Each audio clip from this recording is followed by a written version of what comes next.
नमस्कार दोस्तों और प्रिय विद्यार्थियों, जागृति क्लासेस ऑनलाइन लर्निंग ऐप पे आपका हार्दिक स्वागत है। लास्ट क्लास में हमने वास्तविक संख्या चैप्टर के उदाहरण किए थे। अब हम बात करेंगे उससे संबंधित प्रश्नावली की। तो सबसे पहले हम बात करेंगे प्रश्नावली 2.1। प्रश्नावली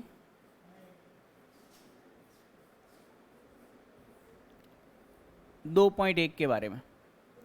प्रश्नावली 2.1 का सबसे पहले हम प्रश्न क्रमांक 2 हल करेंगे, क्योंकि यह प्रश्न जो है प्रश्न क्रमांक 1 को हल करने से पूर्व प्रश्न क्रमांक 2 एवं प्रश्न क्रमांक 3 हल करेंगे। देखिएगा हमारे पास क्या प्रश्न है।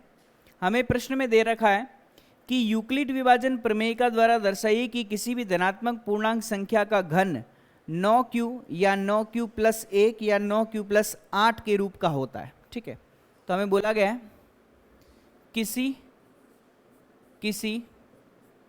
धनात्मक पूर्णांक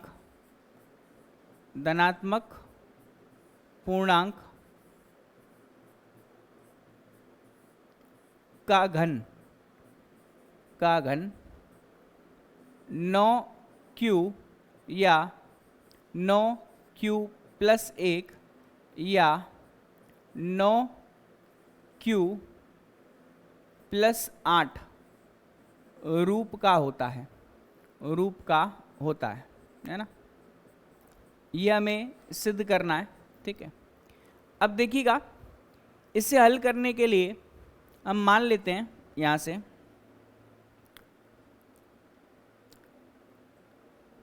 हल में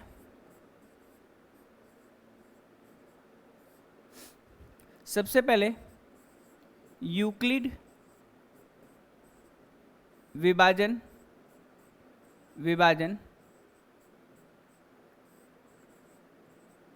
प्रमेयिका से, यूक्लिड विभाजन प्रमेयिका से। ठीक है, यहां से हम मान लेते हैं a बराबर b इंटू, यहाँ पे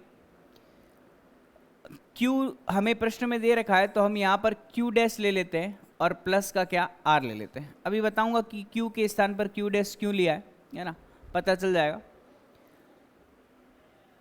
जहां r का जो मान है वो 0 और b के मध्य। ठीक है, अब देखिएगा इसमें हमें b का मान कुछ लेना पड़ेगा। देखते हैं कि b का मान क्या लेंगे। अब कभी भी ध्यान रखना, जब आपको 9q या 9q + 8 दे रखा है तो कोशिश कीजिएगा कि हमें संख्या का घन बोला गया है ना। घन का मतलब उस संख्या का 3 बार आपस में गुणन। जैसे 3 का घन क्या होगा, 3 × 3 × 3। 4 का घन क्या होगा, 4 × 4 × 4। इसी प्रकार से हमें संख्या का घन बोला गया है। तो यहाँ पर ध्यान दीजिएगा, घन बोला गया है तो सदैव ध्यान रखना, यहाँ पर माना b बराबर हम क्या लेंगे, 3 लेने पर, b बराबर 3 लेने पर, क्योंकि b का मान 3 लेंगे तो r का मान क्या होगा, r का जो मान होगा वो 0 से 3 के मध्य होगा। मतलब एक r का मान 0 परिभाषित होगा, एक 1 परिभाषित होगा, एक 2 परिभाषित होगा। ठीक है, सपोज करो कोई विद्यार्थी b का मान 9 ले लेता है तो r के 9 मान परिभाषित होंगे और फिर 9 मान जो हैं उसके लिए 9 केस बनेंगे। तो इसलिए हम b का मान यहाँ पर 9 न लेकर के b का मान 3 लेंगे, क्योंकि हमें पता है कि जब हम 3 का घन करेंगे, क्योंकि संख्या का घन करना है तो 3 का घन करेंगे तो कहीं ना कहीं गुणा में 9 जरूर आएगा। तो इससे फायदा ये होता है कि हमें 9 केस लेने की बजाय हमारा जो काम है वो 3 केस में ही बन जाता है। ठीक है, तो एक एक करके हम यहाँ से केस लेते चलते हैं। ठीक है, देखिएगा 3 केस लेने हम 3 केस लेते हैं यहाँ से। सबसे पहले केस नंबर 1, केस नंबर पहला, b बराबर 3 और r बराबर 0 रखने पर, है ना, b बराबर 3 r बराबर 0 रखने पर, तो हमारे पास a बराबर क्या आएगा, 3 इंटू b का मान हमने 3 रख दिया, यहाँ पर q डैश आएगा प्लस r का मान कितना 0। तो a बराबर हमें प्राप्त होगा 3 गुणा क्यू डैश, ठीक है।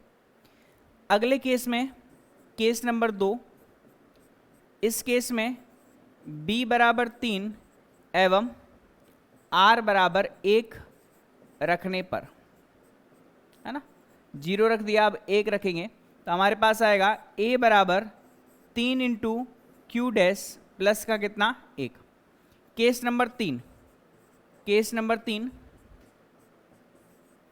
b बराबर 3 एवं r बराबर 2 रखने पर, है ना, 2 रखने पर। अब देखिएगा इन तीनों केसेस को हम एक एक करके हल करेंगे। देखिएगा कैसे। a का मान 3 क्यों लिया है, तो a का घन क्या होगा, a की घात 3, तो ये अपने को प्राप्त होगा 3 क्यू डैश की पावर कितनी, 3, है ना। अब आपको समझ में आएगा कि मैंने क्यू डैश क्यों लिया है। तो यहाँ से अगर मैं 3 की घात 3 को मैं क्या लिख सकता हूँ, 9 गुणा 3 इंटू क्यू डैश की पावर 3 लिख सकता हूँ ना।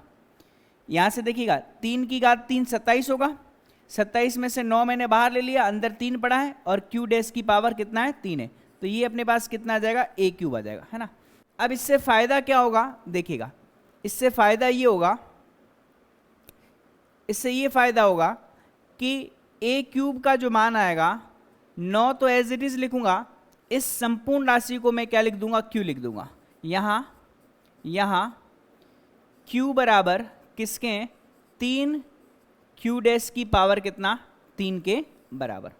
अब आपको समझ में आ गया होगा कि मैंने यहाँ पर क्यू डैश क्यों लिया, क्योंकि q का मान प्रश्न में दे रखा है, तो q को तो 3 q की पावर 3 नहीं लिख सकता, तो इसलिए मैंने यहाँ पर क्या लिया है, क्यू डैश लिया। केस नंबर अगले में जैसे मैं क्यूब करूँगा तो यहाँ पर आएगा 3 क्यू डैश प्लस 1 की पावर कितना, 3, है ना। अब यहाँ से फॉर्मूला लग रहा है, जो मैं फॉर्मूला यहाँ पर बता देता हूँ, a प्लस बी की होल पावर कितना, 3।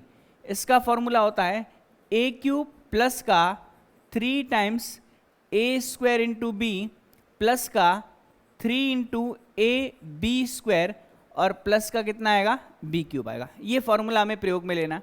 तो हमें यहाँ से क्या प्राप्त होगा, a क्यूब मतलब 3 क्यू डैश की पावर कितना, 3 प्लस का 3 a स्क्वायर b मतलब 3 क्यू डैश का क्या आएगा, स्क्वायर, और b मतलब कितना, 1, यहाँ से प्लस में 3 a का मान कितना है, 3 क्यू डैश, और b का स्क्वायर मतलब 1 का स्क्वायर, और लास्ट में कितना आएगा, b का क्यूब मतलब a का क्यूब, 1 का क्यूब।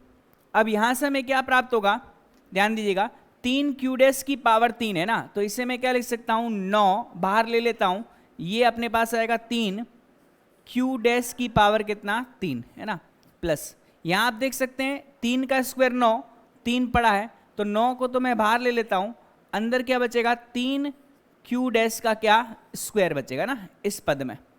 अगले पद में 3 गुणा 3 कितना प्राप्त होगा, 9 प्राप्त होगा, और यहाँ क्यू डैश आएगा और प्लस का 1 की पावर 3 कितना मिलेगा, 1 मिलेगा।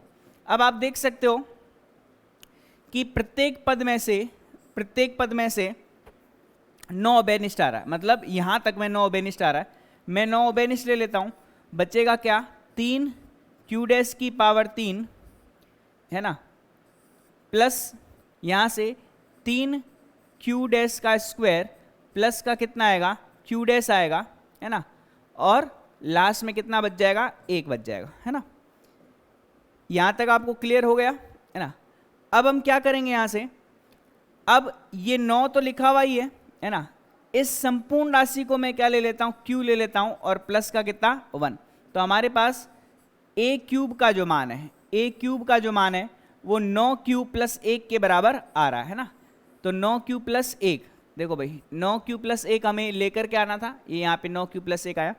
अब केस नंबर थर्ड भी देख लेते हैं। यहाँ पर आएगा a बराबर कितना, 3, b के स्थान पर हमें 3 लेना है, यहाँ पे आएगा q डैश, और यहाँ पे कितना आएगा अपने पास, r के स्थान पर 2। इस बार a क्यूब करेंगे तो हमारे पास आएगा 3 q डैश की पावर कितनी, 2, और इसका कितना, होल क्यूब, है ना। फिर से a प्लस बी का क्या लगाना पड़ेगा, होल क्यूब लगाना पड़ेगा। तो देखिएगा यहाँ से आएगा a क्यूब मतलब 3 क्यू डैश की पावर 3 प्लस का 3 a स्क्वायर मतलब 3 क्यू डैश का स्क्वायर इंटू कितना आएगा b प्लस का कितना आएगा 3ab स्क्वायर। तो 3a का मान कितना है 3 क्यू डैश है ना, और b स्क्वायर मतलब 2 का स्क्वायर, और लास्ट में आएगा b क्यूब मतलब 2 की घात कितना 3। ठीक है, अब इसे हल करेंगे यहां से, तो देखिएगा क्या प्राप्त होगा हल करने पर। इसे हम यहां से थोड़ा सा छोटा कर देते हैं। ठीक है, देखिएगा यहां से प्राप्त होगा 3 की पावर 3 27 है, 27 में से मैं 9 बाहर ले लेता हूं, अंदर बचेगा क्या 3 क्यू डैश की पावर 3 है ना, ये बचेगा, प्लस 3 का स्क्वायर 9 है, 9 मैं बाहर ले लेता हूं, अंदर क्या बचेगा 3, और यहां पे बचेगा क्यू डैश का स्क्वायर है ना, प्लस ये 3 गुणा 3 9, 2 का स्क्वायर 4, तो 4 क्यू डैश बचेगा, और लास्ट में 2 की घात 3 कितना बचेगा 8 बचेगा। यहां तक क्लियर हो गया होगा आपको, बराबर। अब देखिएगा इन 3 पदों में से 9 ओबेनिस्ट आ रहा है, बचेगा कितना अंदर 3 क्यू डैश की पावर 3 है ना, प्लस का यहां से 3 क्यू डैश का स्क्वायर और प्लस का 4 क्यू डैश है ना, और प्लस 8 तो पड़ा ही है। अब 9 गुणा इस संपूर्ण राशि को मैं क्या मान लूंगा q मान लूंगा, और प्लस कितना आएगा 8। तो आप देख सकते हैं कि किसी संख्या की घात 3 या किसी संख्या का जो घन है वह हमें कौन कौन से रूप में प्राप्त हो रहा है, वो हमें प्राप्त हो रहा है इन तीनों रूप में ना। थोड़ा गौर से देखिएगा कौन कौन से रूप में प्राप्त हो रहा है, या तो हमें प्राप्त हो रहा है 9q के रूप में, या 9q प्लस 1 के रूप में, या 9q प्लस 8 के रूप में। बात समझ में आ रही होगी आपको है ना। तो इस तरीके से इस प्रश्न को हमें 3 केस लेकर के हल करना पड़ेगा। ठीक है, बात समझ में आ गई होगी। अब अगला प्रश्न देखते हैं। यहां पर अगला प्रश्न मतलब दूसरा प्रश्न है, दर्शाइए कि किसी भी धनात्मक विषम पूर्णांक संख्या को 6q प्लस 1, 6q प्लस 3 और 6q प्लस 5 के रूप में व्यक्त किया जा सकता है। किसी धनात्मक विषम पूर्णांक को देखिएगा, सिद्ध कीजिए धनात्मक विषम पूर्णांक है ना, धनात्मक विषम पूर्णांक, इसको किस रूप में लिखा जा सकता है 6q प्लस 1, 6q प्लस 3 या 6q प्लस 5 के रूप में व्यक्त कर सकते हैं। ठीक है, पूरा प्रश्न नहीं लिख रहा हूं मैं, ये प्रश्न क्रमांक हमारा तीसरा है। ठीक है, तो इसके हल में हम क्या लिखेंगे, हल में देखिएगा प्रश्न उसी प्रकार का है। जब कभी भी इस तरीके से सिद्ध करने का पूछा जाए तो हमें क्या प्रयोग में लेना चाहिए, यूक्लिड विभाजन प्रमेय का हमें प्रयोग करना चाहिए। ठीक है, तो मैं यहाँ पे क्या लिखूंगा, यहाँ से लिखूंगा यूक्लिड विभाजन प्रमेयिका से, यूक्लिड विभाजन प्रमेयिका से है ना, प्रमेयिका से। ठीक है, a बराबर क्या लेंगे हम बी क्यू प्लस का कितना लेंगे r लेंगे, a बराबर बी क्यू प्लस आर, जहां पर r का जो मान होगा वो 0 से b के मध्य होगा। ठीक है, अब प्रश्न में आप देख सकते हो q का गुणांक कितना है 6 है। ठीक है, तो हम क्या लेंगे, माना b बराबर 6, तो r का जो मान होगा वो 0 से 6 के मध्य होगा। मतलब r कौन कौन से परिभाषित होंगे, तो r का मान एक 0 होगा, एक 1 होगा, ये 2 होगा, ये 3 होगा, ये 4 होगा, ये 5 होगा, ये 6 नहीं होगा, 6 नहीं लेना है ना, केवल अपने को कितनी तक लेना है 5 तक लेना है, 0 से लगा करके 5 तक। अब इस प्रकार से हमारे पास कितने केस बन जाएंगे, टोटल हमारे पास बन जाएंगे 6 केस बन जाएंगे। ठीक है, तो इन 6 केसेस को हम एक एक करके देखते हैं। ठीक है, देखिएगा 6 केसेस हम यहाँ पे बना लेते हैं है ना, बहुत आसान से हैं, कोई दिक्कत वाली बात नहीं है। ठीक है, केस नंबर 1, 2, 3, यहाँ से 4, 5 और लास्ट वाला 6। ठीक है, देखते हैं यहाँ से। सबसे पहले देखिएगा केस नंबर 1 हम क्या लेंगे, सबसे पहले b बराबर 6 और r बराबर 0। केस नंबर 2 में हम क्या लेंगे, b बराबर 6 और r बराबर 1। केस नंबर 3 में हम क्या लेंगे, b बराबर 6 और r बराबर 2। केस नंबर 4 इसमें हम क्या लेंगे, b बराबर 6 r बराबर कितना 3, है ना। और यहाँ से केस नंबर 5 यहाँ पर b बराबर 6 और r बराबर कितना 4। और केस नंबर यहाँ से 6, छठे केस में क्या लेंगे, b बराबर तो 6 लेंगे और r बराबर कितना लेंगे 5 लेंगे। इस तरीके से हमारे पास क्या आ जाएंगे, 6 केस आ जाएंगे। सबसे पहले केस में देखिएगा b बराबर 6 और r बराबर 0 लिया है, तो a बराबर हमारे पास क्या आएगा, यहाँ से a बराबर आएगा हमारे पास 6q प्लस का 0। तो a बराबर कितना 6q, है ना। अब इसको एक साइड में रखते हैं। सेकंड वाले केस में a बराबर 6q प्लस r का मान कितना है 1 है। अगले वाले केस में a बराबर कितना 6q प्लस r का मान कितना है हमारे पास 2 है, तो 2 लिख लेंगे। इसमें a बराबर कितना आएगा 6q प्लस का कितना, यहाँ पे r का मान कितना है 3 है, तो 3 ले लेंगे। a बराबर यहाँ से 6q प्लस कितना, यहाँ पे 4 आ जाएगा, ठीक है। और यहाँ पर a बराबर कितना 6q प्लस का 5 आएगा। क्लियर है। अब इनमें से कुछ केस सम संख्याओं को निरूपित करेंगे और कुछ केस किसको निरूपित करेंगे, विषम संख्याओं को निरूपित करेंगे। तो देखिएगा मैं क्या लिख रहा हूं यहाँ पर, a बराबर 2 को मैं बाहर ले लेता हूं, ठीक है। अंदर क्या बचेगा, अंदर बचेगा यहाँ पर कितना 3q, है ना। तो हम बोल सकते हैं कि a जो है उसका एक गुणनखंड 2 है, तो a जो होगा वह किसको निरूपित करता है, सम धन पूर्णांक, है ना, सम धन पूर्णांक को निरूपित करेगा, ठीक है। उसी प्रकार से अगले केस में देखिएगा, अगले केस में मैं बोल रहा हूं यहां पर a बराबर कितना है 6q प्लस 1 है। तो 6q अगर सम है तो 6q प्लस 1 क्या होगा, विषम होगा। तो a जो होगा वह विषम धन पूर्णांक को निरूपित करेगा। किसको, विषम धन पूर्णांक को निरूपित करेगा। ये बात समझ में आ रही है आपको, है ना। 6q अगर सम धन पूर्णांक है तो उससे अगला विषम धन पूर्णांक, ठीक है। अब अगले वाले केस में a बराबर, है ना, अब इसमें से अगर मैं 2 बेनिस ले लेता हूं, है ना, 2 बेनिस ले लेता हूं तो अंदर क्या बचेगा, अंदर बचेगा यहाँ पर 3q प्लस का कितना 1, ठीक है। तो अब देख सकते हो आप इसमें 2 जो है वह इसका एक गुणनखंड है, तो यह किसको निरूपित करेगा, सम धन पूर्णांक को निरूपित करेगा ना, सम धन पूर्णांक को, क्योंकि इसका एक गुणनखंड क्या है 2 है ना। अब इधर देखिएगा a बराबर यहाँ पर कितना 6q प्लस का कितना है 3 है ना। अब थोड़ा ध्यान दीजिएगा 6q प्लस का 3 है, तो यहां से काम करते हैं, इसे मैं लिख सकता हूं 6q प्लस का 3 है ना, तो हम क्या कर सकते हैं, यहां पर आप खुद देख सकते हो 6q लिख सकता हूं, प्लस का 2 लिख सकता हूं, प्लस का 1 लिख सकता हूं ना। 2 जैसे उभयनिष्ठ आएगा यहाँ से क्या आएगा 3q प्लस का कितना 1 और प्लस यहाँ पे मिलेगा कितना 1।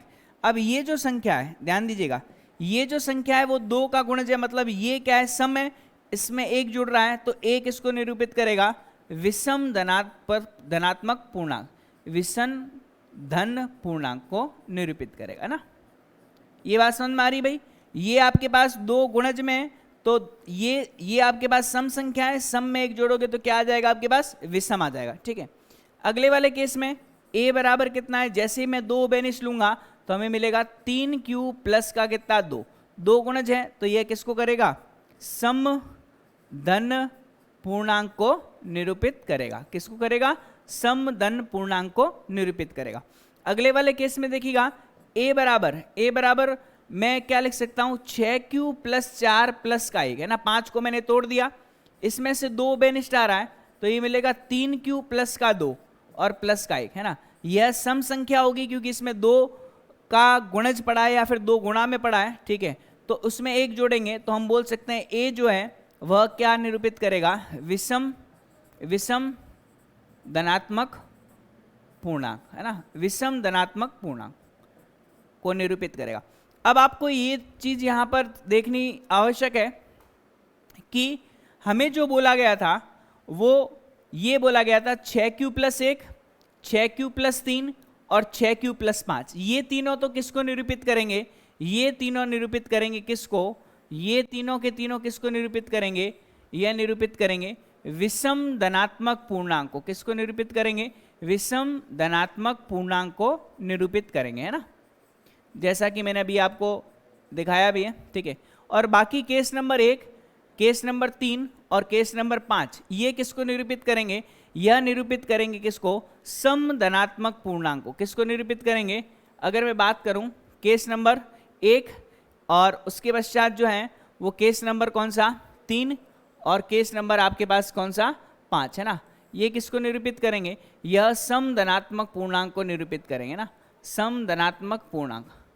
तो जरूरी नहीं है कि आपके पास विषम भी आए, विषम आए चाहे सम आए, आपको विधि यही प्रयोग में लेनी है। टोटल केस कितने बनेंगे? 6 बनेंगे। तो विषम के लिए भी केस बन गए यहाँ पर और सम के लिए भी केस बन गए। तो ये चीज़ शायद आपको समझ में आ गई होगी, है ना। कोई दिक्कत हो तो देख लीजिएगा, है ना, और बता दीजिएगा मेरे को, तो आगे आपकी समस्या का समाधान करेंगे, ठीक है। अब प्रश्न क्रमांक इसमें चौथा दे रखा है, निम्नलिखित संख्या युग्मों का यूक्लिड विभाजन विधि द्वारा HCF ज्ञात कीजिए। तो मैंने आपको बताया था HCF ज्ञात करने के लिए हमें यूक्लिड विभाजन प्रमेयिका का प्रयोग नहीं करना है, यूक्लिड विभाजन एल्गोरिथम का प्रयोग करना है।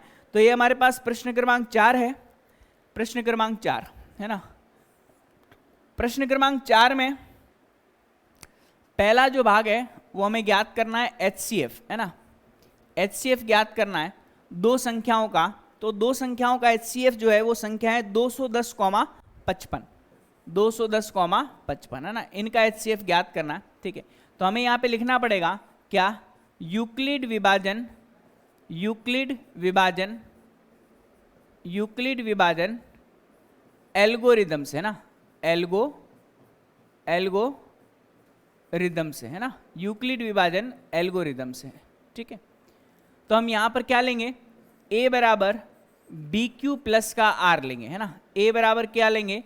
BQ प्लस R लेंगे, जहाँ पर R का मान 0 और B के मध्य का होगा।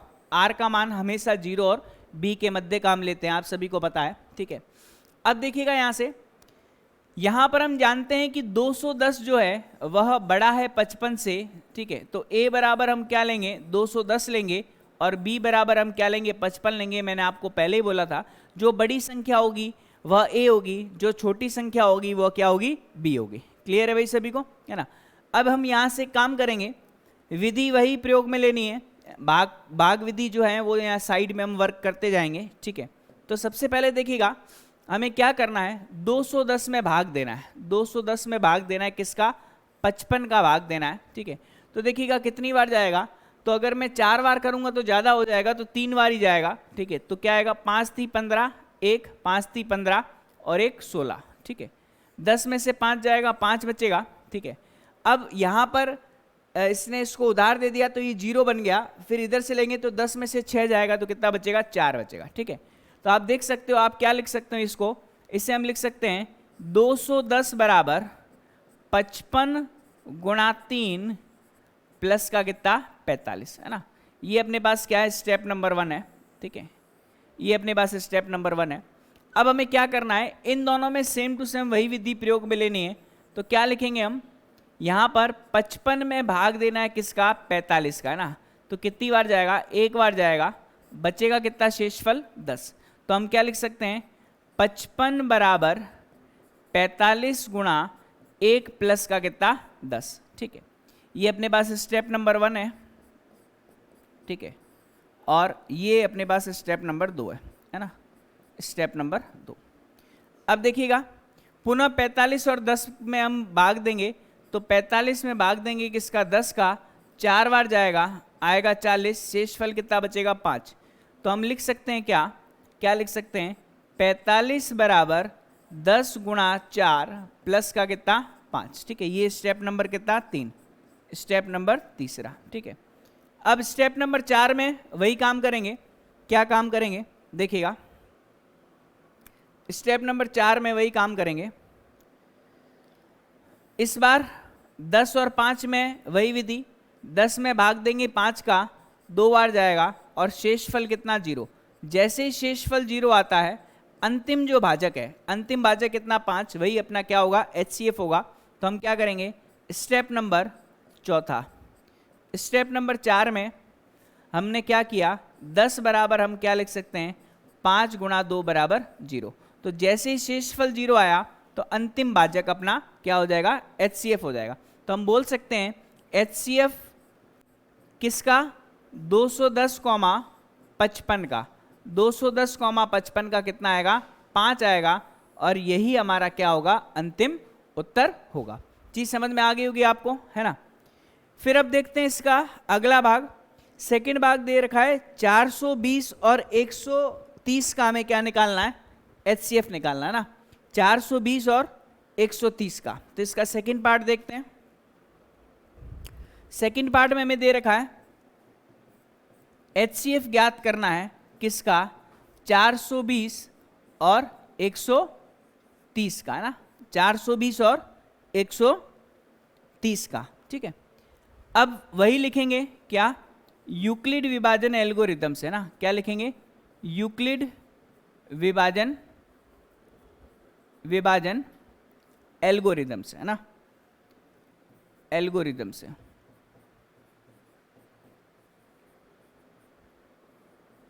ठीक है, यूक्लिड विभाजन एल्गोरिथम क्या बोलता है, a बराबर बी क्यू प्लस आर होना चाहिए, है ना, जहां पर r का जो मान है वह 0 से b के मध्य होगा।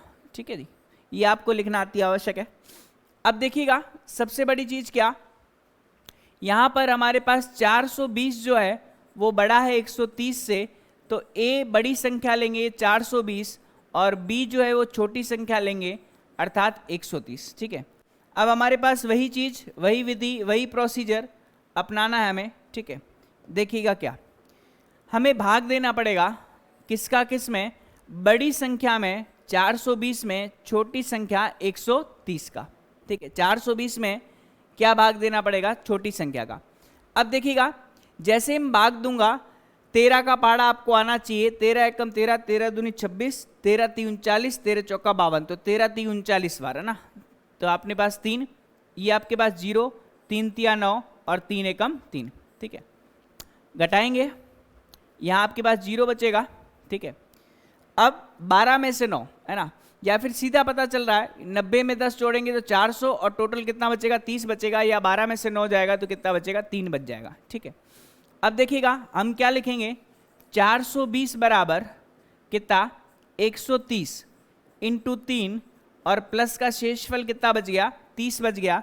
इसे हम क्या बोलते हैं, स्टेप नंबर पहला। ठीक है, अब वही विधि हमें बार बार अपनानी है। इस बार किस में लेंगे, 130 और 30 में लेंगे, तो 130 में भाग देना है किसका, 30 का, तो 4 बार जाएगा, यहाँ 120 आएगा, शेषफल बचेगा कितना, 10। तो हमारे पास यहाँ पर step number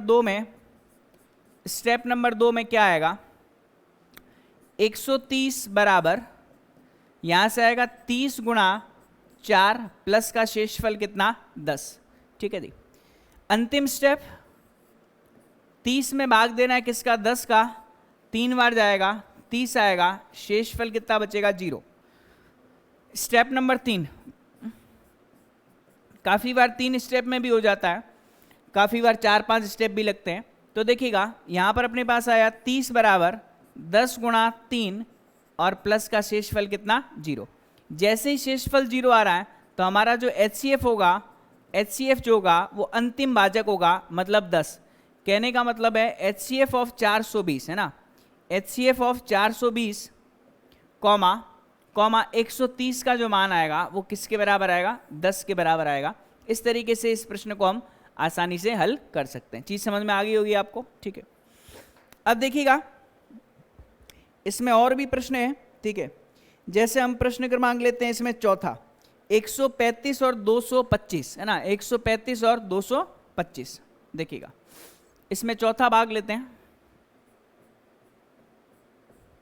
HCF of 135 comma 225। ठीक है, 135 कॉमा 225। ठीक है, अब वही चीज यूक्लिड विभाजन यूक्लिड विभाजन एल्गोरिदम से, है ना, यूक्लिड विभाजन एल्गोरिदम से, ठीक है। यूक्लिड विभाजन एल्गोरिदम से हमें क्या करना है, वही काम लेना है, a बराबर बी क्यू प्लस आर, है ना, a बराबर बी क्यू प्लस आर, जहाँ पर r का जो मान है वो 0 से b के मध्य होता है, ये हमें ध्यान में रखना है और लिखना भी है, ठीक है। अब यहाँ पर बड़ी संख्या a जो है वो 225 है और छोटी संख्या b जो है वह कितनी है, 135 है, ठीक है। अब वही क्रियाकलाप पुनः, है ना, यहाँ पर हम साइड में करेंगे, क्या करेंगे, 225 में भाग देना है ना, 225 में भाग देना है, किसका भाग देना है, 135 का, ठीक है। तो देखिएगा, अगर मैं 135 का दुगना करूं, है ना, 135 का दुगना करूं तो 270 आ जाएगा, इसका मतलब भाग कितनी बार जाएगा, एक बार ही जाएगा, तो यहाँ पर 135 आ जाएगा। माइनस करेंगे, यहाँ पे 0 मिलेगा, एक उधार लेना पड़ेगा, 12 में से 3 जाएगा, है ना, तो कितना बचेगा, 9। क्लियर है भाई, 9 + 3 12, तो 12 में से 3 जाएगा तो कितना बचेगा, 9 बचेगा। तो हमारे पास पहला चरण आएगा, स्टेप नंबर 1। स्टेप नंबर 1 में हम क्या लिखेंगे, 225 बराबर 135 गुणा 1 और प्लस का शेषफल कितना, 90। ये चीज़ समझ में आई भाई आपको, है ना, तो बहुत आसान है। स्टेप नंबर 2, अब वह क्रियाकलाप हमें 135 और 90 के बीच में करना पड़ेगा, तो 135 में भाग देंगे किसका, 90 का, 135 में किसका भाग देंगे, 90 का, ठीक है। तो कितनी बार जाना चाहिए, 9 दूनी 18 हो जाएगा, तो एक बार ही जाएगा, ठीक है। 5 यहाँ पर, पुनः यहाँ पर 13 है, तो यहाँ पर भाग जो ये माइनस होगा तो शेषफल कितना बचेगा, 4। 13 में से 9 जाएगा, कितना बचेगा, 4 बचेगा। तो स्टेप नंबर 2 में ना, स्टेप नंबर 2 में ये चीज़ समझ में आई भाई, 13 में से 9 जाएगा तो कितना बचेगा, 4, और 5 - 0 का कितना बचेगा, 5 बचेगा। तो वही काम करना है, 135 बराबर, है ना, क्या होगा भाई, 135 बराबर 90 × 1 प्लस का कितना आएगा, 45 आएगा। ये चीज़ समझ में आई सभी को, है ना। 135 बराबर भाजक बराबर भाज्य बराबर भाजक इंटू भागफल प्लस शेषफल, ठीक है। स्टेप नंबर 3, अब वही काम पुनः 90 और 45 के बीच में, अर्थात 90 में हम किसका भाग देंगे, 45 का भाग देंगे, और हमें पता है कि 45 का जो डबल होता है वो 90 होता है, शेषफल 0 आ गया है, मतलब हमारा काम बन गया है ना। क्या आएगा भाई, 90 को हम क्या लिख सकते हैं, 45 × 2 प्लस का कितना, 0। और ध्यान दीजिएगा, अंतिम भाजक, इसका HCF क्या होगा, अंतिम भाजक कौन सा भाई, 45 है, ठीक है। तो हम बोल सकते हैं कि HCF ऑफ क्या, 135, 225 जो है वो हमें प्राप्त होगा किसके बराबर, 45 के बराबर। यही हमारा क्या होगा, अंतिम हल होगा, अंतिम उत्तर होगा, ठीक है। चीज़ समझ में आ रही होगी आपको। ये विधि जो है वो हर एक प्रश्न में अपने को करनी है और इसी की सहायता से हमें अंतिम उत्तर लेकर के आना है, ठीक है। एक सवाल और कर लेते हैं, इसका छठा सवाल देख लेते हैं, छठा भाग है ना, छठा भाग।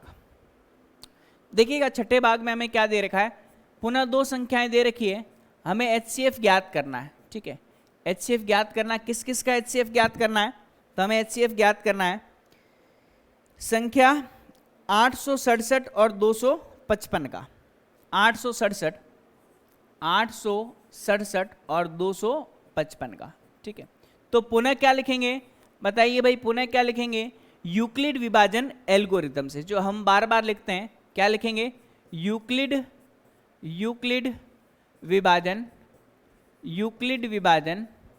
है ना, बार बार क्या आएगा, यूक्लिड विभाजन एल्गोरिथम, है ना। लीमा नहीं लिखना है ना, लीमा हम कब लिखते हैं, जब हम सिद्ध करते हैं अन्य गणितीय परिणामों को, है ना। ये परिणाम नहीं है, इस प्रश्न का HCF ज्ञात करना है, तो HCF के लिए हमेशा एल्गोरिथम प्रयोग में लेनी है, ठीक है।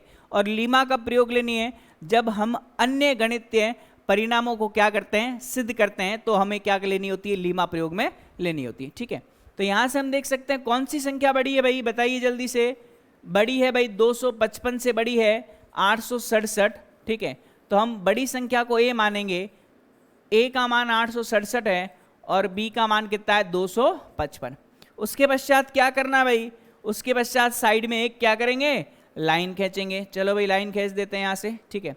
लाइन खींचने के पश्चात हमें किसका किस में भाग देना है, बड़ी संख्या में छोटी संख्या का भाग देना है। तो बड़ी संख्या आप देख सकते हैं क्या है, बड़ी संख्या है हमारे पास 867 और इसमें भाग किसका देना भाई, हमें भाग देना है 255 का। बड़ी संख्या में छोटी संख्या का भाग देना है, ठीक है। अब देखिएगा, अगर मैं बात करूं इसको हल करने के लिए, तो 25 का अगर पहाड़ा आता है तो ये चीज़ आसानी से हल हो जाएगी ना। तो 25 गुणा 4 जो होगा वो अपने पास 100 मतलब 1000 पे हम पहुंच जाएंगे, ठीक है। तो इससे पहले हमें क्या करना पड़ेगा, 1000 पे पहुंच जाएंगे मतलब 750 और 9 को करके देखते हैं एक बार, शायद हो जाएगा, नहीं तो 8 से करना पड़ेगा। 9 से गुणा करते हैं, क्योंकि यहाँ से देखते हैं। देखो इसको हल कैसे करना होता है आपको पता होना चाहिए। 255 मतलब अगर मैं 250 लेकर के चलूँ, है ना, तो 250 गुणा अगर मैं 4 करूँ, है ना, 250 गुणा 4 करूँ तो कितना आएगा, मेरे पास 1000 आएगा, ठीक है। तो मुझे यहाँ पे 250 गुणा एक बार 3 करके देखते हैं ना, 3 करके देखते हैं। तो 5 3 15, हाथ से लगी 1, यहाँ से आएगा 5 3 15 1 16, हाथ से लगी 1, 3 दूनी 6 1 7, हमारा काम बन गया, ठीक है। और अगर 255 और अगर आप ऐड करते तो 1000 से ज़्यादा पहुंच जाता, तो वो काम हमें नहीं करना है। बात समझ में आ रही कि नहीं, ठीक है। तो अब आप देख सकते हो शेषफल कितना बचेगा, 7 में से 5 जाएगा 2, 6 में से 6 जाएगा 0, 8 में से 7 जाएगा 1। तो हम बोल सकते हैं यहाँ पे स्टेप नंबर 1 में ना, स्टेप नंबर 1 में हम बोल सकते हैं 867 का जो मान है वह किसके बराबर है, 255 गुणा 3, है ना, और प्लस शेषफल कितना आया 102, है ना। इसके पश्चात क्या करते हैं भाई, सेम टू सेम 255 और 102 के मध्य यही क्रियाकलाप करेंगे। बताइए बड़ा कौन सा है, 255 बड़ा है, तो 255 में 102 का भाग देंगे तो यहां अपने पास आएगा 255 और 102, 2 बार जाएगा, 102 का डबल 204, 3 बार करेंगे तो 306 हो जाता, तो ये आपके पास 204। 5 में से 4 जाएगा 1, अब यहाँ 4 बचेगा, 4 में से 0 जाएगा, अपने को मिलेगा 4, ठीक है। स्टेप नंबर 2, स्टेप नंबर 2 में हमें क्या प्राप्त हो रहा है, स्टेप नंबर 2 में हमें प्राप्त हो रहा है यहाँ से संख्या 255 को हम क्या लिख सकते हैं, 102 गुणा 2 प्लस का कितना 41। क्लियर है भाई। अब वही क्रियाकलाप इन दोनों के मध्य करना है, 102 में भाग देना है किसका, 41 का। बात समझ में आई, कितनी बार जाएगा, अगर मैं 40 लेकर के चलूँ तो 40 गुणा 2 80 होता है, फिर कितना हो जाएगा 120 होगा, तो कितनी बार जाएगा, 2 बार ही जाएगा ना। तो ये आएगा अपने पास 2 एकम 2, 4 दूनी 8, ठीक है। बचेगा कितना, 2 माइनस का 2 कितना 0, यहां 10 माइनस का 8 कितना बचेगा, 2 बचेगा, बचेगा नहीं बचेगा, ठीक है। तो इस तरीके से स्टेप नंबर तीसरा, स्टेप नंबर तीसरे में हम क्या लिखेंगे, 102 का जो मान आएगा वो आएगा 41 गुणा 2 प्लस का कितना 20। अब क्या करेंगे, इन दोनों के मध्य हम वही क्रियाकलाप करेंगे जो हम पहले करते आए हैं, ठीक है। देखिएगा क्या होगा, यहां से हमें प्राप्त होगा क्या, बड़ी संख्या कौन सी है, बड़ी संख्या 41 है, छोटी संख्या कौन सी है 20 है। कितनी बार जाएगा, 20 गुणा 2, है ना, यहां पर कितना 40, शेषफल कितना बचेगा, यहां पर 1 बचेगा, ठीक है। तो स्टेप नंबर 4 मैंने बोला था कभी 2 में काम हो जाता है, कभी 3 4 5 स्टेप भी हो सकते हैं। तो 41 को हम क्या लिख सकते हैं, इसे लिख सकते हैं 20 गुणा 2 और प्लस का कितना 1।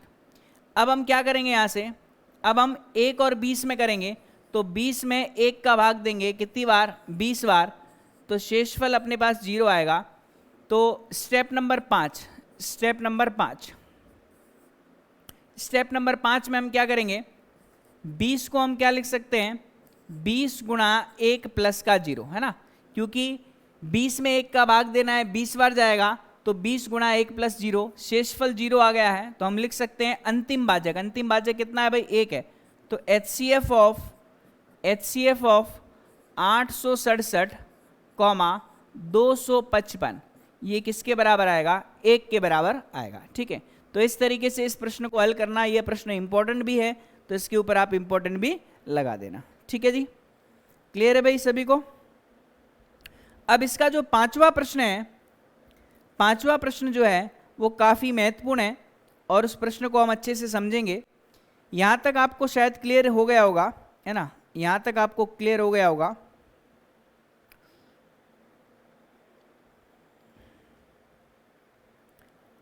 देखिएगा, प्रश्न क्रमांक 5वें में क्या बोला गया है? यदि संख्या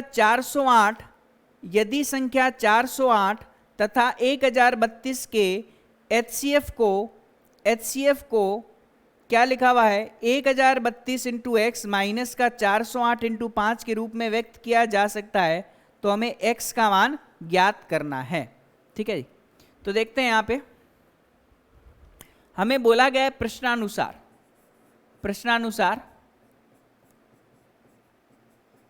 प्रश्नानुसार हमें बोला गया है HCF है दो संख्याओं का, है ना? यह बराबर है। HCF कौन सी संख्याओं का? 408 और 1032 का। 408 और 1032 का, है ना? इसे हम लिख सकते हैं क्या? इसे हम लिख सकते हैं 1032 इंटू एक्स माइनस का 408 इंटू 5। 1032 इंटू एक्स माइनस का 408 इंटू 5 के बराबर। तो हमें इस अज्ञात राशि x का मान ज्ञात करना। तो सिंपल सी बात है, सबसे पहले हमें इन दोनों संख्याओं का क्या ज्ञात करना पड़ेगा? HCF ज्ञात करना पड़ेगा, और इस HCF का मान इस समीकरण के बराबर आएगा। फिर इस समीकरण को इस HCF के बराबर लिख करके x का मान ज्ञात कर लेंगे, जो कि हमारी इस प्रश्न में अज्ञात राशि है। तो वही काम किससे प्रारंभ करेंगे भाई? यूक्लिड विभाजन एल्गोरिदम से, है ना? यूक्लिड विभाजन एल्गोरिदम से। यूक्लिड विभाजन क्या है भाई? यूक्लिड विभाजन एल्गोरिदम से, है ना? यूक्लिड विभाजन एल्गोरिदम क्या बोलता है भाई? a बराबर BQ प्लस आर होता है। क्या होता है भाई? a बराबर BQ प्लस आर होता है, जहां पर r का जो मान है वह 0 से b के मध्य होता है ना। ठीक है, यहां पर बड़ी संख्या a 1032 है और छोटी संख्या b कितनी है भाई? यहां पर 408 है। ठीक है, बड़ी संख्या को a लेंगे, छोटी संख्या को b लेंगे। इसके पश्चात क्या करेंगे? सभी को पता होना चाहिए भाई, इसके पश्चात क्या करेंगे? इसके पश्चात हम एक लाइन खींचेंगे, और लाइन खींचने के पश्चात वही हमारी भाग वाली विधि जो हम हर प्रश्न में प्रयोग में लेते हैं, उसी से हल करेंगे। तो देखिएगा, क्या बड़ी संख्या 1032 में हमें भाग देना है किसका? 408 का। ठीक है जी, अब देखिएगा, इसे एक बार 400 मान के चलो, है ना? तो 2 गुना करोगे तो 800 आएगा, 3 गुना करोगे तो 1200 आएगा, है ना? तो 1200 तक तो पहुंचना नहीं है हमें, तो दुगुना करेंगे तो क्या आएगा? 8 दूनी 16, आज से लगी 1। यहां पर आपके पास आएगा 2 की गुना 0 से करेंगे तो 0 आएगा, हासिल वाला 1। फिर 4 दूनी 8। ठीक है जी, माइनस करेंगे। देखिएगा, माइनस करने के पश्चात हमें क्या प्राप्त होता है? माइनस करने के पश्चात 12 में से 6 जाएगा, 6 मिलेगा। यहां 2 बचेगा, 2 में से 1 जाएगा, 1 रहेगा। 10 में से 8 जाएगा, कितना मिलेगा? 2 मिलेगा। ठीक है जी, तो हम क्या बोल सकते हैं? स्टेप नंबर 1 में ही, स्टेप नंबर 1 के अनुसार हमारे पास प्राप्त होगा 1032 को हम लिख सकते हैं किसके बराबर? 408 गुणा 2 प्लस का शेषफल कितना? 216। बात क्लियर है? अब सेम टू सेम विधि हम किसके बीच में प्रयोग में लेंगे? 408 और 216 के बीच में। तो देखिएगा, यहां से अपने पास आएगा 408 में भाग देंगे किसका? 216 का। ठीक है जी, 216 का भाग देंगे तो आप देख सकते हो कि दुगना करने से तो काम चलेगा नहीं, है ना। दुगना करने से 432 बन जाएगा, तो हम एक क्या काम करेंगे, एक बार भाग देंगे ना। तो 216 यहाँ पर आएगा, 8 में से 6 जाएगा, 2 बचेगा, ठीक है। यहाँ 0 है, उधार लेंगे, 10 में से 1 जाएगा, कितना बचेगा, 9 बचेगा, है ना। और यहाँ पर आपके पास 3 है, 3 में से 2 जाएगा, कितना बचेगा, 1 बचेगा। क्लियर है। तो हमारे पास स्टेप नंबर 2 में क्या आया है, स्टेप नंबर 2 में हमारे पास आया है कि 408 को हम लिख सकते हैं, क्या लिख सकते हैं, 216 गुणा 1 प्लस का कितना, 192। यहाँ तक क्लियर है। अब पुनः वही घटनाक्रम इन दोनों के बीच में, हमें भाग देना है 216 में, किसका भाग देंगे भाई, किसका भाग देंगे, 192 का, ठीक है। एक बार ही जाएगा, है ना, एक बार जाएगा, तो यहाँ पर 192, 6 में से 2 जाएगा, 4 बचेगा, 11 में से 9 जाएगा, 2 बचेगा। अब यहाँ पर 1 में से 1 जाएगा, 0 बचेगा, वो हमें लिखना नहीं है। तो स्टेप नंबर 3, स्टेप नंबर तीसरा कितना मिलेगा भाई, 216 बराबर, 216 बराबर कितना, 192 इंटू 1 प्लस का शेषफल कितना है, 24 है। यहाँ तक क्लियर है भाई, है ना। यहाँ तक कोई दिक्कत नहीं आनी चाहिए आपको, है ना। अब नेक्स्ट में हम क्या करेंगे, वही 192 में भाग देंगे, किसका, 24 का, है ना। 192 में भाग देंगे, किसका, 24 का। अब कितनी बार भाग जाना चाहिए, तो इसको एक बार 25 मान के चलो, तो 25 गुणा 4 100 हो जाएगा, ठीक है। फिर 25 गुणा 5 125, फिर 150, फिर 7, है ना। तो 7 बार, या 7 बार जाना चाहिए कि 6 बार जाना चाहिए ना। एक बार हम कोशिश करते हैं यहाँ पर, अगर 25 गुणा 6 की बात करूँ तो 150 होता है, ठीक है। तो मेरे हिसाब से 7 बार जाएगा, चेक भी कर लेते हैं। 7 चौक 28, ऐसे लगी 2, 7 दूनी 14, 15 16, है ना, बिल्कुल सही है। अब शेषफल क्या बचेगा, 12 में से 8 जाएगा, 4 बचेगा। यहाँ आपके पास कितना बचा है, ये आपके पास 8 बचा है, 8 में से 6 जाएगा तो कितना, 8 में से 6 जाएगा तो कितना बचेगा, 2 बचेगा। तो स्टेप नंबर तीसरा, स्टेप नंबर तीसरा हो गया। स्टेप नंबर चौथा, है ना, 192 को हम लिख सकते हैं किसके बराबर, 24 इंटू 7 प्लस का शेषफल कितना आएगा हमारे पास। अब देखिएगा, एक चीज़ और मैं आपको बता देता हूँ कि अगर मैं पूरा भाग, है ना, यहाँ से बिल्कुल, अगर मैं पूरा भाग देना चाहूँ तो पूरा भाग भी चला जाएगा। कैसे जाएगा, है ना, देखिए कैसे जाएगा पूरा भाग। अगर मुझे 192 में 24 का भाग देना है, ठीक है, तो 8 बार पूरा भाग जाएगा। कैसे, 8 चौक 32, ऐसे लगी 3, 8 दूनी 16, 17 18 19, है ना, पूरा भाग जा रहा है, क्योंकि शेषफल 24 बचा था और 24 से ही तो भाग देना था, है ना। अरे सिंपल सी बात है ना। तो 8 बार पूरा भाग जाएगा। तो हम इसे क्या लिख सकते हैं, हम इसे लिख सकते हैं, क्या चीज़, इसे लिख सकते हैं क्या, 24 गुणा 8 और प्लस का शेषफल कितना, 0। तो अंतिम जो भाजक 24 है वही हमारा HCF है। तो हम बोल सकते हैं HCF, किसका HCF, 408 कॉमा 1032 का, किसके बराबर आएगा, 24 के बराबर आएगा, ठीक है। अब हमें इस समीकरण का बायां पक्ष प्राप्त हो गया है, ठीक है। अब इस समीकरण को हल करने में आनंद आएगा। कैसे आनंद आएगा, हमें बोला गया है, इसको साइड में कर लेता हूं, हमें बोला गया है क्या कि 1032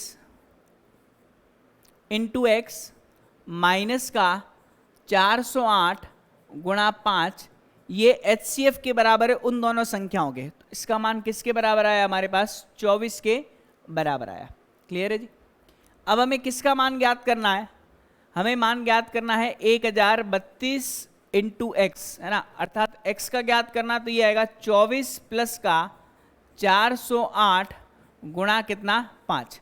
तो x का मान कितना आएगा, 24 प्लस का 408 इंटू कितना, 5, और बट्टे में कितना, बट्टे में आएगा हमारे पास 1032 के बराबर।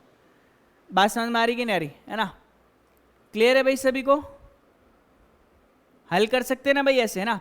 अब इसको हल करने का तरीका मैं आपको बताता हूँ ना। काफ़ी विद्यार्थी क्या करते हैं कि सीधा ही इनको गुणा करेंगे, फिर 24 योग करेंगे, 1032 से भाग देंगे। ऐसा मत करो, है ना, क्योंकि हम जानते हैं कि 408 और 1032 का HCF जो है वो 24 आया है ना, दिखाई दे रहा है। इसका मतलब इन दोनों का एक गुणनखंड क्या होगा, 24 होगा, है ना। तो मैं एक काम करता हूं, 24 प्लस का 408 में अगर हम 24 का भाग दें ना, तो आप देख सकते हैं कि कितना मान प्राप्त होगा। हमें दिमाग लगाओ भाई, 408 में अगर हम 24 का भाग दें, है ना, तो हमें कितना प्राप्त होगा भाई। 408 में अगर 24 का भाग दिया जाए तो कितना प्राप्त होगा, दिमाग लगाओ भाई। और 1032 में अगर 24 का भाग दिया जाए तो कितना प्राप्त होगा। इसे 408 को मैं क्या लिख सकता हूं, 24 गुणा समथिंग, और गुणा में कितना पड़ा है, यहां पर 5 पड़ा है, ठीक है। अब आप खुद देख सकते हैं, अगर मैं इसको 25 मानूं, ध्यान देना भाई, अगर मैं इसको 25 मानूं तो 25 गुणा 4 कितना होता है, 25 गुणा 4 कितना होता है अपने पास, 100 होता है, ठीक है। 25 गुणा 4 कितना होगा भाई, 100 होगा। उसी प्रकार से 25 गुणा 8 कितना होगा अपने पास, 200 होगा, ठीक है।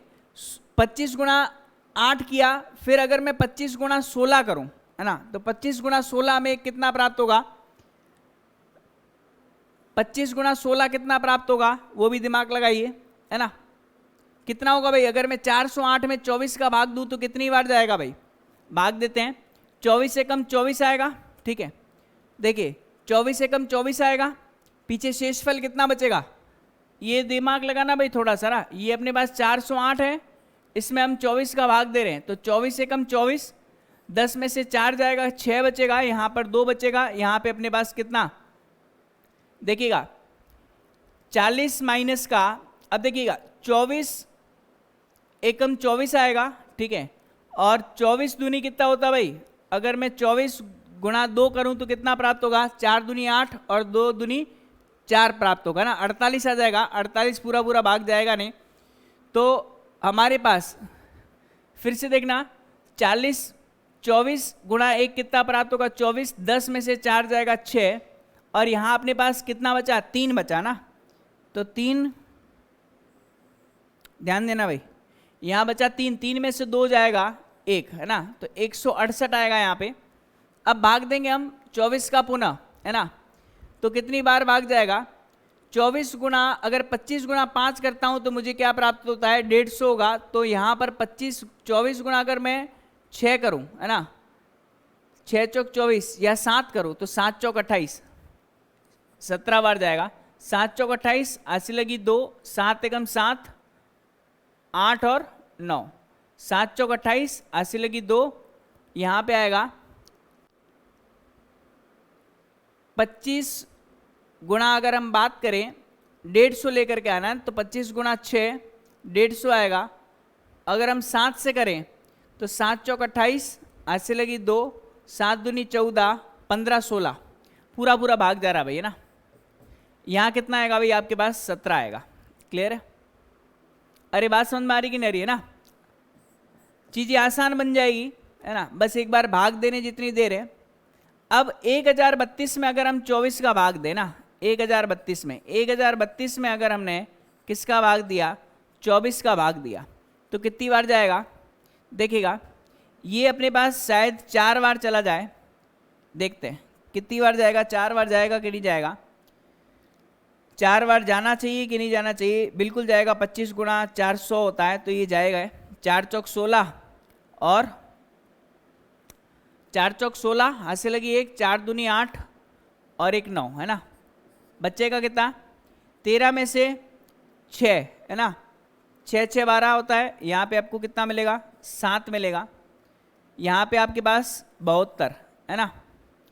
अब भाग कितनी बार जाएगा भाई, 72 में 24 का भाग कितनी बार जाएगा, है ना, 3 बार जाएगा। और यहाँ पे कितना आ जाएगा, 72 आ जाएगा। तो हम इसे क्या लिख सकते हैं, गुणा में कितना, 43 लिख सकते हैं। ठीक है जी, तो यह चीज़ जो है वो आपको समझ में आनी चाहिए, है ना। अब इसका फ़ायदा क्या होगा, इसका फ़ायदा ये होगा, ध्यान दीजिएगा, इसका फ़ायदा ये होगा, अंश में से मैं 24 उभयनिष्ठ से लेता हूँ, 1 प्लस का 17 गुणा 5 है ना, और हर में भी 24 गुणा कितना है अपने पास 43 है, और ये अपने पास x है। 24 से 24 कट जाएगा, समझ में आ रहा है, ये अपना फायदा है। तो अपने पास कितना आएगा 1 प्लस का 17 गुणा 5 कितना प्राप्त होगा, 16 पंजे 80 होता है, 17 गुणा 5 कितना होगा 85 होगा, है ना, बट्टे में कितना 43 है, ये x का मान है ना। अब हमारा आंसर आ जाएगा, एक स्टेप दूर है हम अपने आंसर से, ठीक है।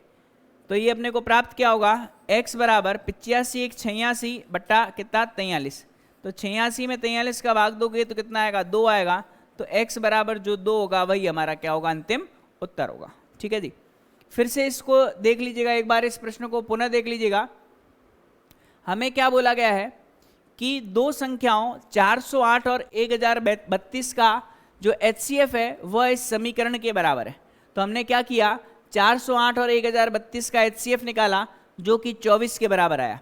अब हम क्या करेंगे, इस 24 के बराबर आया तो इस समीकरण की सहायता से, ध्यान देना भाई, इस समीकरण की सहायता से इस समीकरण का मान हमने किसके बराबर रखा, इस समीकरण का मान हमने 24 के बराबर रखा, और x का मान ज्ञात किया, बाकी सभी पदों को दाईं तरफ लेके आया। 408 को मैं क्या लिख सकता हूँ 24 गुणा 17 गुणा 5, और 1032 को मैं क्या लिख सकता हूँ 24 गुणा 43, है ना। अब 24 अंश से उभयनिष्ठ आ रहा है और 24 हर में, तो 24 से 24 कट जाएगा, यहाँ बचेगा कितना 1 प्लस का 17 इंटू 5 बट्टे में 43, इनका योग करूंगा तो अंश में 86 आएगा और हर में 43 आएगा। तो अंतिम उत्तर जो अपना x आएगा वो किसके बराबर आएगा, 2 के बराबर आएगा। अच्छा सवाल है, मोस्ट इंपॉर्टेंट कर देना, 5 स्टार लगा देना। तो आज के लिए हमने इस प्रश्नावली को कंप्लीट किया है ना।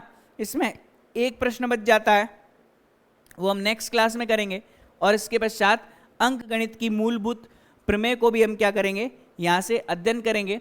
अगर आपको ये वीडियो अच्छा लगा है तो लाइक कीजिए, शेयर कीजिए और ज़्यादा से ज़्यादा विद्यार्थियों तक पहुँचाइए, और जागृति क्लासेस के ऑनलाइन प्लेटफॉर्म से आप जुड़े रहिए। और अगर आप इस 10th क्लास के पैक को खरीदना चाहते हैं तो आप जागृति क्लासेस लर्निंग ऐप को प्ले स्टोर से डाउनलोड कर सकते हैं। वहाँ पर सारे वीडियोस आपको मिलेंगे साइंस, मैथ्स और इंग्लिश के क्रमबद्ध तरीके से, और इसी तरीके से आपको डिजिटल माध्यम से आपको अध्ययन करवाया जाएगा। धन्यवाद।